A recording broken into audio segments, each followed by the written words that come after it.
morning and welcome to the economic special coverage. Tensions around the Strait of Hormuz are threatening global food security as blocked shipments of fertilizer and energy could cut crop output and push food prices higher next year. The FAO warns that 20 to 45% of key agricultural input trade passes through the strait, while the World Bank, IMF and WFP say rising energy and fertilizer costs will deepen food insecurity. Russia is calling for joint reserves with BRICS and regional partners to help shield markets from the fallout.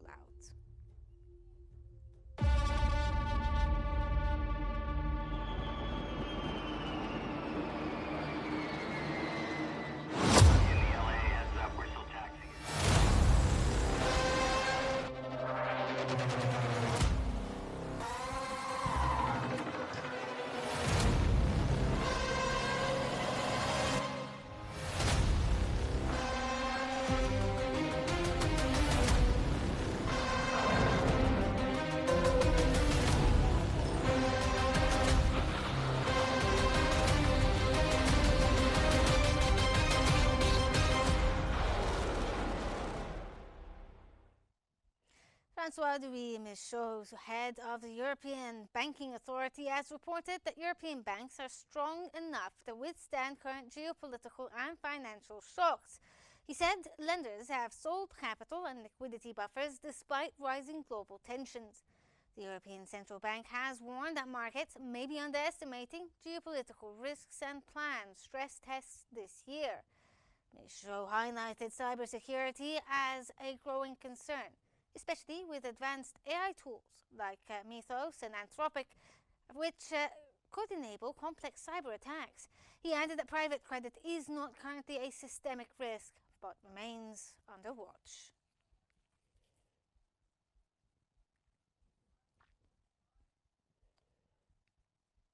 World Bank President Ajay Banga has stated that the bank could mobilize from $80 to $100 billion over the next 15 months to support countries impacted by the Middle East war. Initial funding includes from $20 to $25 billion through an emergency crisis window and around $30 to $40 billion from repurposed programs. Additional support could follow if the conflict worsens. The International Monetary Fund has already lowered global growth forecasts due to rising energy prices, warning of slower growth and higher inflation. IMF chief Kristalina Georgieva said recovery is still possible if the conflict ends soon, but risks will grow if it drags on. Both leaders urged targeted temporary measures to ease energy costs instead of broad subsidies.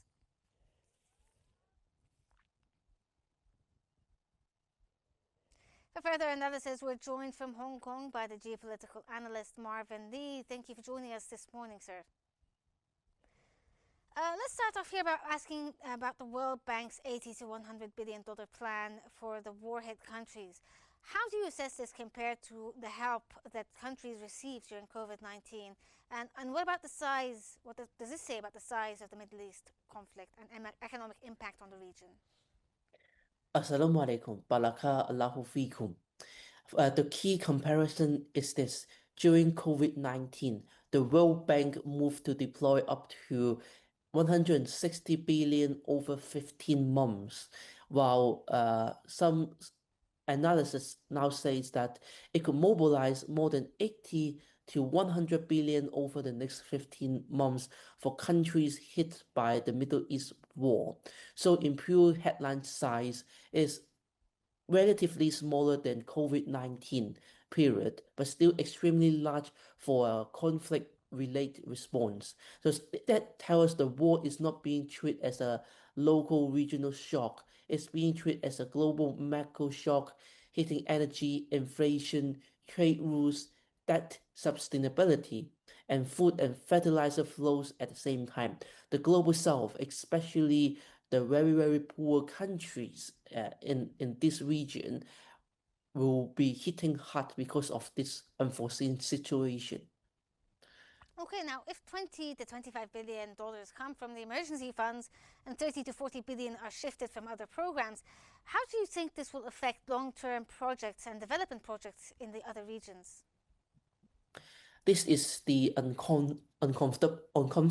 this is a uh, very bad trade-off here. If the bank used emergency facilities plus relocated money from existing programs, then some long-term projects elsewhere may slow down, shrink, and even delayed in the long term. That could mean less money for infrastructure, education, health system, water, agricultural productivity, or climate adaptation in regions that are not in the immediate line of the war shocks, like in the Pacific Oceans. The deeper issues is that crisis financing often crowds out developing financing. So you may save some governments from immediate balance of payment or fiscal stress today, but at the cost of weaker gold capacity tomorrow. Sub-Saharan Africa and lower income energy importers are especially vulnerable because they are already facing higher import costs, tighter financial conditions, and food insecurity pressures. Okay, well, the IMF has cut the growth forecasts and warned of a higher inflation because of the rising energy prices. What kind of event would make it cut these forecasts even more? The IMF has already laid out the escalation ladder. In the baseline, it assumes a very short-lived conflict and a moderate rise in energy price. In a very bad scenario, if energy price rise more and stay high for longer, global growth falls to 2.5% in 2026. In a more severe scenario with greater damage to energy infrastructure, growth dropped to around 2%, which is basically recession territory for the global economy. So the triggers for further downgrades would be things like a renewed widening of the war, direct damage to oil and gas infrastructures in the Middle East, serious disruption in or around the Strait of Hormuz, prolonged shipping and infrastructure problems, a second run rise in inflation expectations, or tighter global financial conditions that push up borrowing costs for already in that state. The IMF and finance ministers have explicitly flagged Hormuz disruption as a major danger. Well, since you brought up the Strait of Hormuz and the idea of recovery and how this will affect it, the IMF chief says an earlier end to the war would improve chances for recovery. What main policy steps would she want to see from big economies to avoid a major long term slowdown? Actually, they would like to see a disciplined stability in the region, not panic spending like in the COVID time. She would want major economies to avoid politics that worsen inflation or fragment trade. That means no broad field subsidies, no rash protectionism, careful fiscal choices, and monetary policy that remains credible without overreacting. She has also pointed to the importance of reducing fuel dependence and preserving room for target support when need. So, in practical terms, the IMF would want big economies to do four things here. First, keep trade and shipping routes open. Second, support only the most vulnerable households rather than subsidies everyone. Third, rebuild fiscal buffers instead of pretending that no longer matters. And fourth, which is the last one, coordinate so that energy, food, and financing stress in developing economies or countries does not turn into a sovereign debt crisis. Well, you brought up the idea of broad subsidies here. Now, the IMF and the World Bank have said that they want what they've described as targeted temporary help to energy costs, not the broad subsidies, as you said. So, in simple terms, what do these measures look like, and why are they hard to carry out in a larger scale, I suppose, in this politically sensitive environment and the economies that are struggling with what's happening?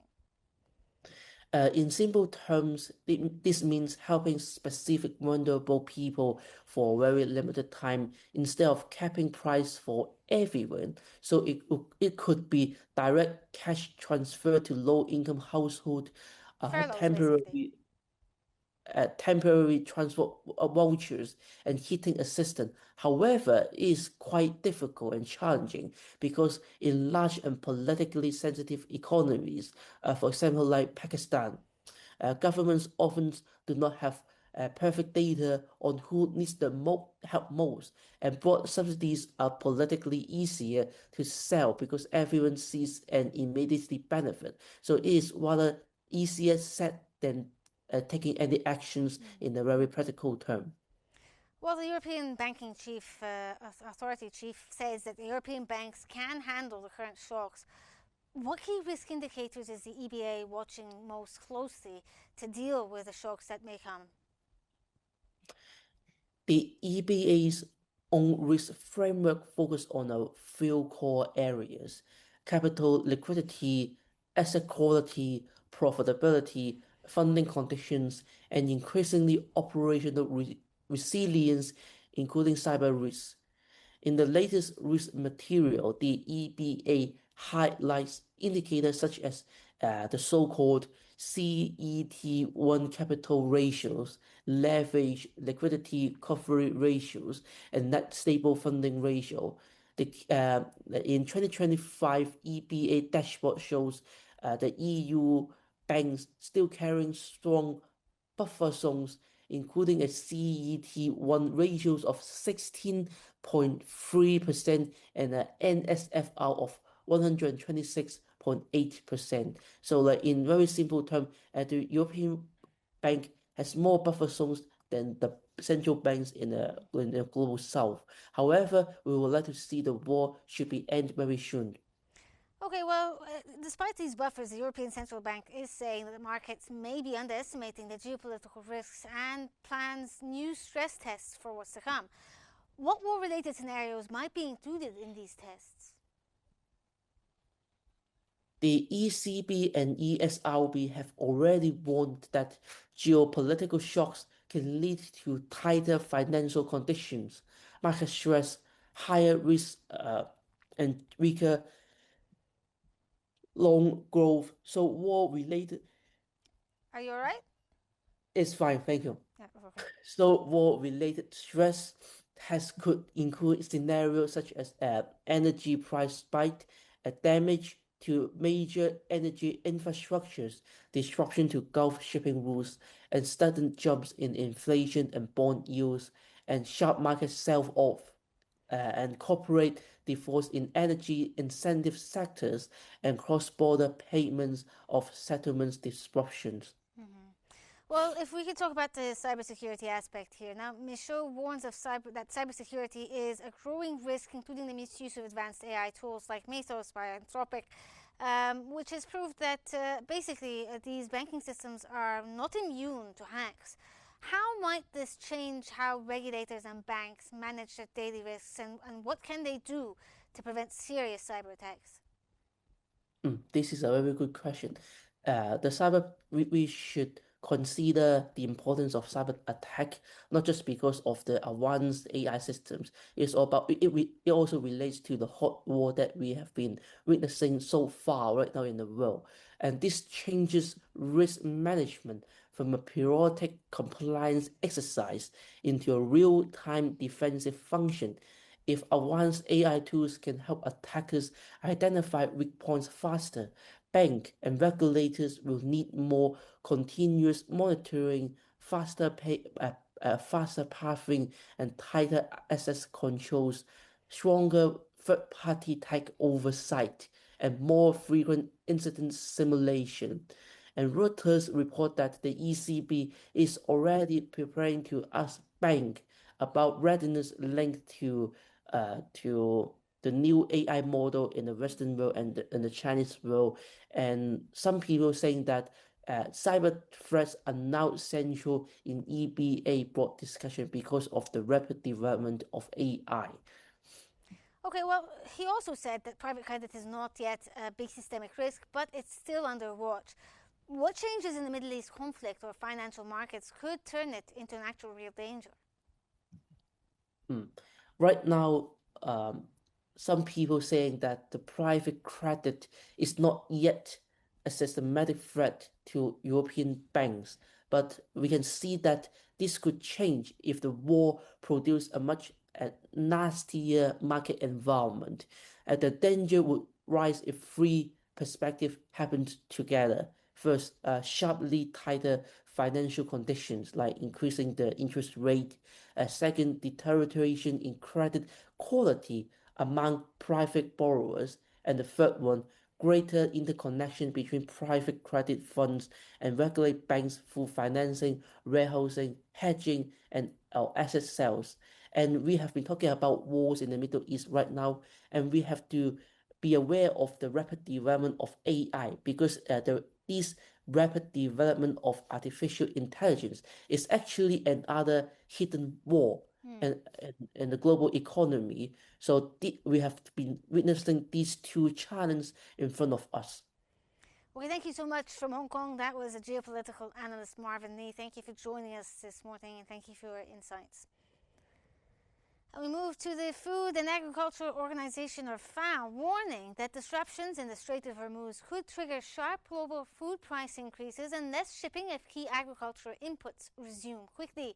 The FAO chief economist, Maximo Torero, said that delays in fertilizer and energy supplies threaten crop production in poorer countries, risking lower yields and higher food inflation next year.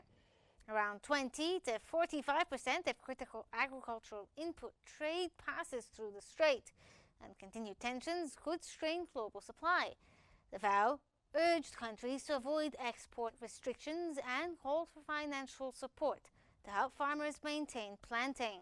While food prices remained stable in March, the agency warned that ongoing disruptions could tighten supply from April onward, potentially leading to a broader food crisis worse than the one triggered by the Russia-Ukraine conflict.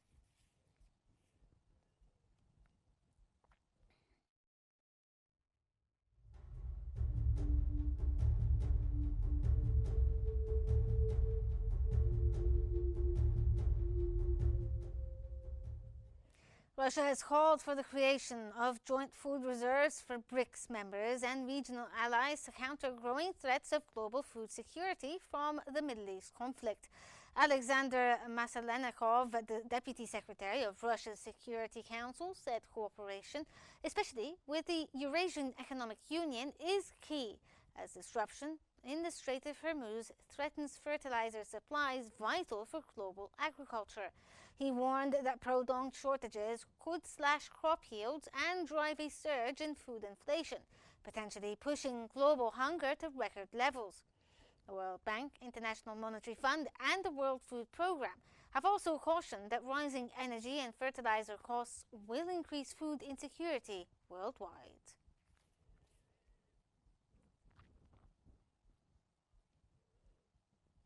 For further analysis, we're joined this morning from Hong Kong by the economist Benny Kwok. Thank you, sir, for joining us this morning on Qnews. Hello. Let's start off about asking about how close are we to a real, actual global crisis if disruptions continue in the Strait of Hormuz? Hi. Thanks for having me. So of course, many people would be aware that the closure of the Strait of Hormuz is affecting the price of oil and energy, of course. But many people would have would say they just forget that not just for the oil but also fertilizers, because many of the fertilizers, many of the ingredients of fertilizers came from the during the process of extracting the oil as well, such as urea, ammonia, and other chemical components. So that's why if the price of the oil and the transportation costs will surge, it would also affect the cost of the components of the fertilizers, that is the ammonia, urea, nitrogen, and phosphorus as well. So we are seeing that the production cost of the American farmers has been surge ready. So even though within the United States they have its own oil, but of course because of the high demand of the U.S. oil, the cost of the refinery is also rising, so that could affect the American farmers as well.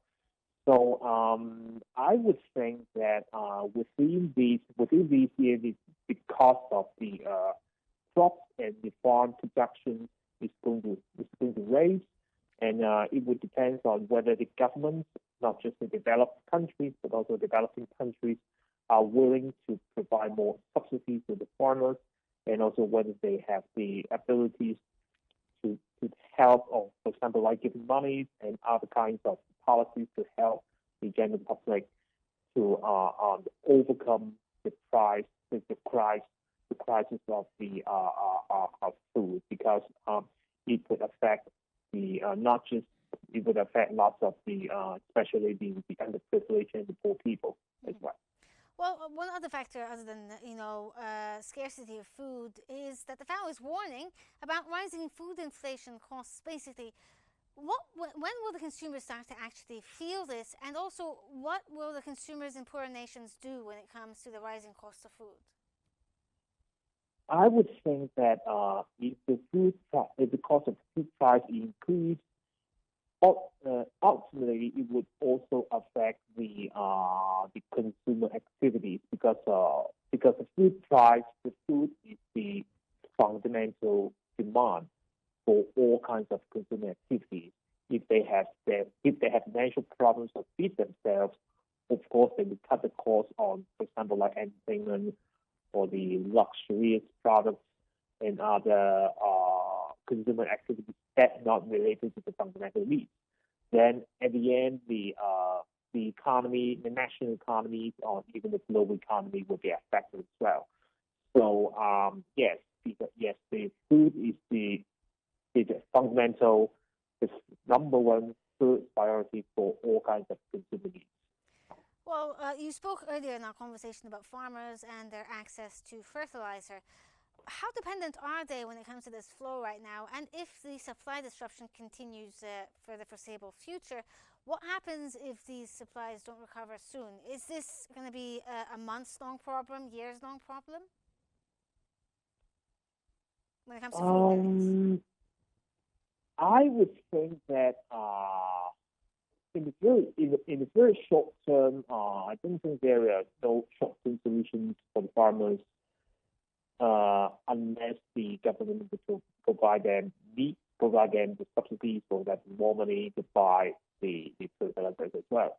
But in the long term, in the middle of the long term, I would think the farmers and even the government may have to diversify the source of the supply of the fertilizer components and also the fertilizers as well, so that it would maintain the so-called food security for each country. Because as I have said, the food security is the first priority of the all kinds of consumer activities.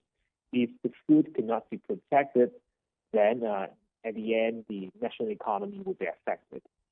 Well, also, some analysts have described what's happening right now as a worse shock to food supply and food flows generally, more than Russia-Ukraine's conflict. Why is it that this closure of the strait is worse than what happened with Russia-Ukraine?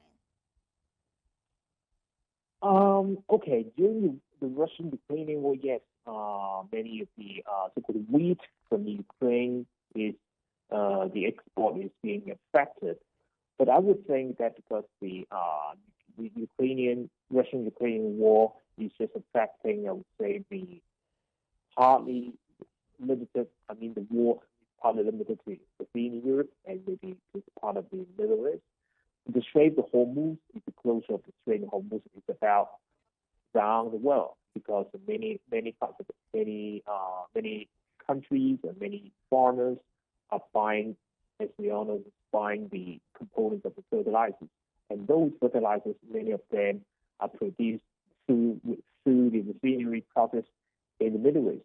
So that's why the closure of the Strait of Hormuz is affecting the global food production and global farmers. So it is the scale of the effect. The scale of the effect is much more wider compared to the Ukrainian crisis. Well, Russia is also calling for joint food reserves with the BRICS countries. Do you think, in your opinion, is this about food security purely, or is there a geopolitical aspect to it about influence? Of course, insurance would be another. It would be another problem that until this moment, the insurance is not feeling much confident in giving insurance to the vessels and the tankers as before, to allowing the ships to pass the Strait of Hormuz.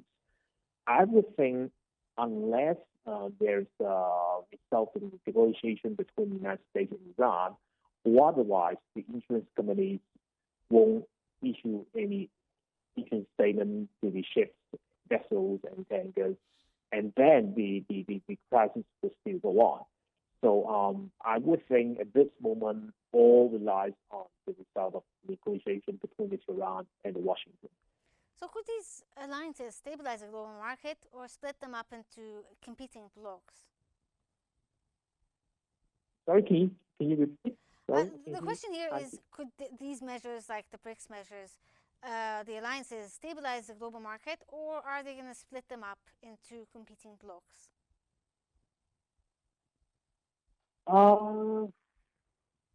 I would still think the market was still relying on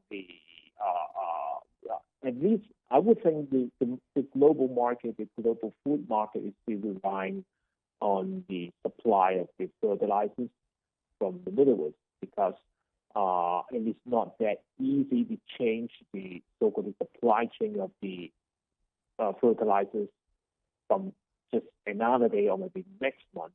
It would take months or weeks or years for the farmers, for the government to formulate the policies and allowing the farmers to purchase the components and the fertilizers from other suppliers.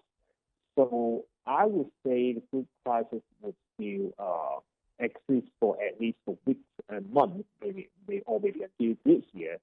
And then the governments, the countries have to think about whether they have to formulate some policies to help the farmers to purchase more sources of the fertilizers so that they can secure the food security for each country. Okay, if we can go back to Russia here now, how much leverage do they have, really, when it comes to being the top wheat and fertilizer export? Russia? Are you meaning Russia? Yes, Russia. Of course, I would think Russia is one of the few countries could benefit, so-called benefit for this war, because of the surge of oil price, and also that's why Russia could export more oil, more energy, and also the more fertilizers.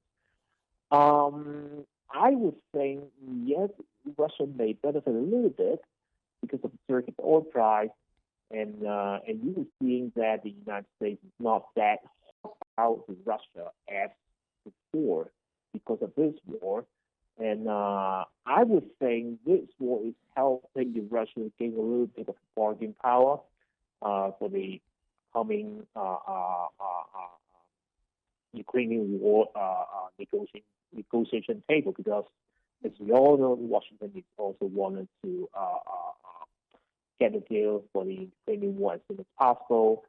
So I would think that Russia is capitalizing for this war, and also not just for the surge of the oil price and also the export of fertilizers. And Russia is also seeking to see whether Russia could so-called help the Washington to get back on the Iranian nuclear materials. But of course, it all depends on the negotiation in the coming next week or in the coming weeks. But at the end, Russia is capitalizing for this war. So are we entering a new era where food security is driven more by geopolitics than supply and demand? Hello, sorry, can you repeat? I'm asking you, are we entering a new era where food security is driven more by geopolitics than supply and demand?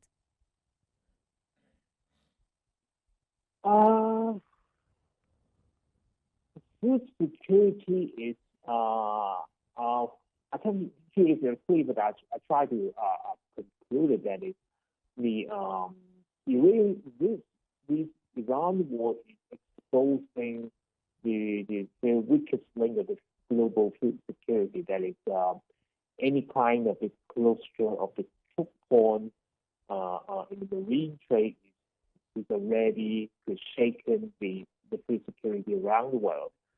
So that's why I would think, especially for the developing countries and those countries in the underprivileged, I would think the so-called international institutions like the World Bank, IMF, they're more oblique to help them because those countries have very little or even no bargaining power to deal with the food security. So, what is the one immediate action that governments should take to prevent prices from spiraling?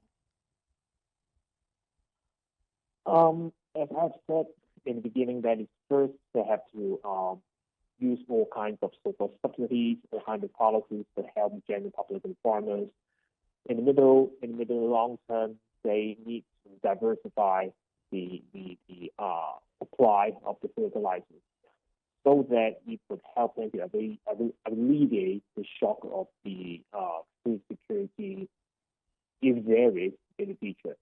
That's the ultimate solution, I would think. But of course, it all depends on the willingness of the government. Okay, if you could talk to us about the regions that seem to be the most vulnerable to immediate shortages if supply chains remain disrupted, in your opinion, what areas will face the most vulnerability here? I would think that the most vulnerable countries, as we all know, those in the war region or even the sub-Saharan Africa. But for this time, we're seeing the Southeast Asia is also suffering crisis a lot.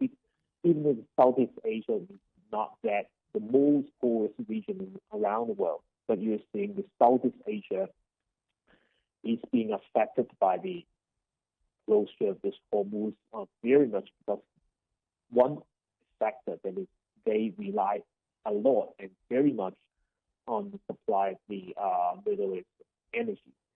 So that's why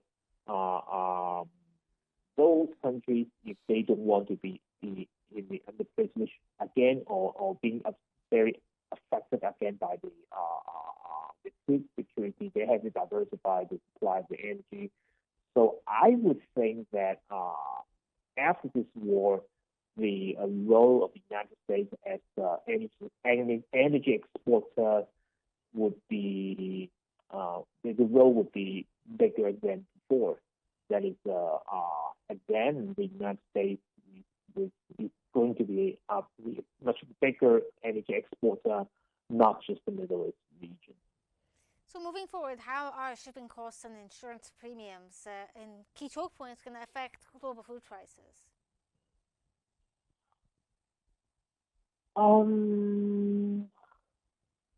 I would think that the insurance costs, of course, within these is still big because nobody can assure whether there will be another so-called battles or conflicts or war within months, or unless the negotiation result that is ensuring. For example, like the current Iran regime has no more so-called threat to the surrounding countries. Of course, has no more threat to the United States and Israel. Or otherwise, I don't think the insurance companies has the so-called confidence to issue the insurance statements to the shipping companies.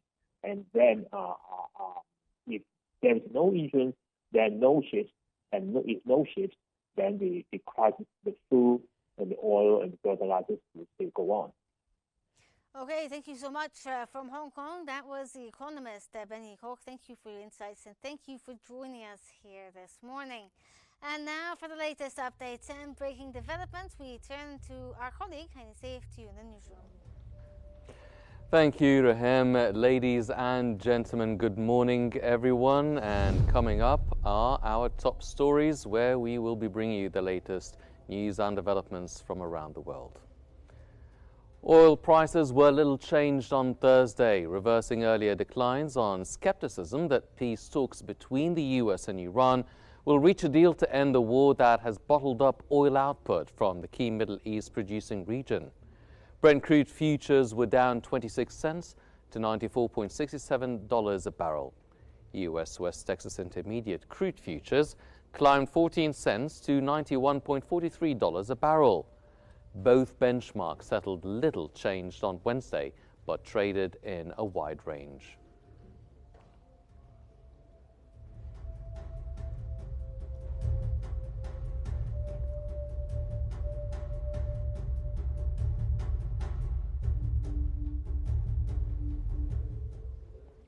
Gold prices rose on Thursday, supported by a softer US dollar and lower Treasury yields, as investors grew optimistic about a potential end to the Middle East war, which has stoked fears of higher inflation. Spot gold rose 0.7% to $4,821.96 an ounce. US gold futures for June delivery gained 0.4% to $4,843.4. The US dollar hovered around its lowest level in 6 weeks, making greenback-denominated commodities, including bullion, more affordable for holders of other currencies. Benchmark 10-year US Treasury yields fell 0.1% as hopes of a US-Iran peace deal eased bets for higher for longer US interest rates. Among other metals, spot silver rose 1.4% to $80.12 per ounce.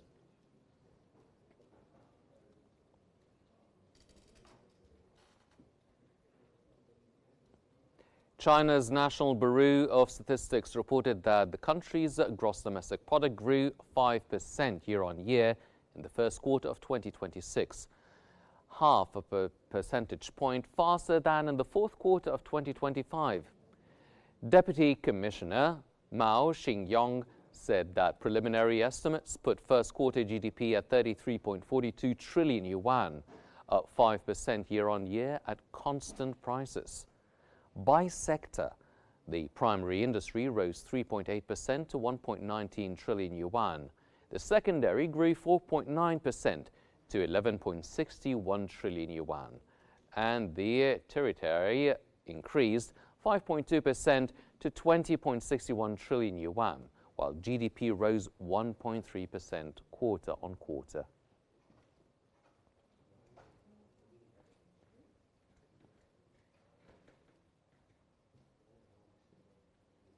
During a press conference in Beijing, Deputy Commissioner Mao Xingyong stated that production and supply had accelerated, demand had improved, employment remained stable, and prices rose moderately. He said the economy made a strong start to the year, showing greater resilience and momentum towards high-quality development. Mao also noted that GDP grew 5% in 2025 and said the government has set a 2026 growth target of 4.5% to 5%, aiming to surpass it.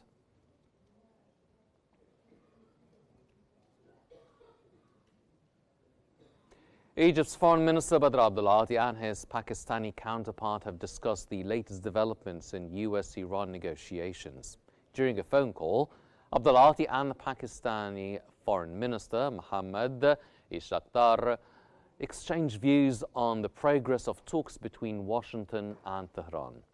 Both ministers stressed the need to quickly resume negotiations to help reduce tensions, end the war, and warning that the current situation poses serious risks to regional peace and security.